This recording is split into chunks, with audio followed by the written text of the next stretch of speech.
আর দুটো ঘটনার কথা বলবো। গত কয়েকদিন আগে দেখলাম, এর আগে আমি বলেছি, আজকেও বলছি, আমাদের রাজ্যের মুখ্যমন্ত্রী মাননীয় মমতা ব্যানার্জি মহাশয়ের নামে বাংলাদেশের এক বক্তা কুমন্তব্য করেছে।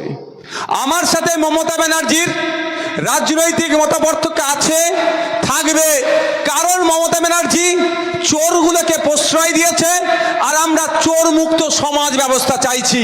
ফলে দুজনের আদর্শ এক হতে পারে না, দুজনের মত এক জায়গায় হবে না, সবসময় মতাদর্শগত সংঘাত লেগেই থাকবে।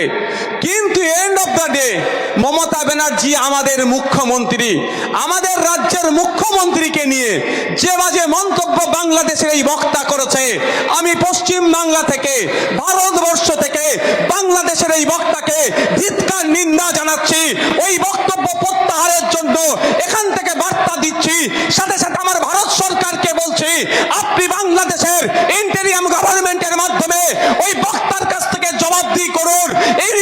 ইউনূসের সরকারকে আপনি বার্তা দিন, পশ্চিম বাংলার একটা অঙ্গরাজ্যের মুখ্যমন্ত্রীকে যে কুরুচিকর ভাষায় আক্রমণ করেছে তার জবাব বাংলাদেশ সরকারের কাছ থেকে আমার দেশের সরকারকে নিতে হবে,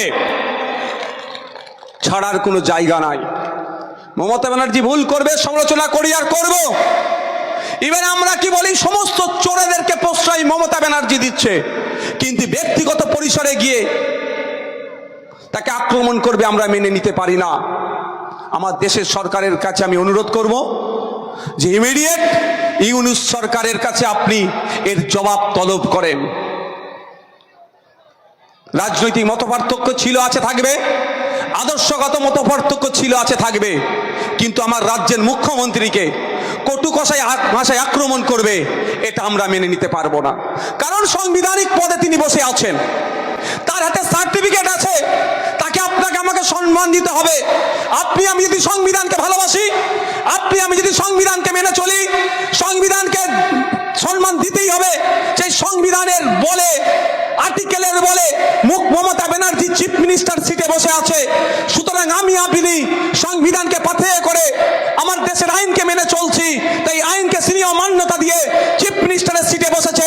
সেই চিফ মিনিস্টারকে যদি অকথ্য ভাষায় আক্রমণ করা মানে সংবিধানের ওই পদটাকে আক্রমণ করলো, ওই চেয়ারটাকে আক্রমণ করলো, তা আমার সংবিধানকে আক্রমণ করবে, আমরা চুপ থাকতে পারবো না।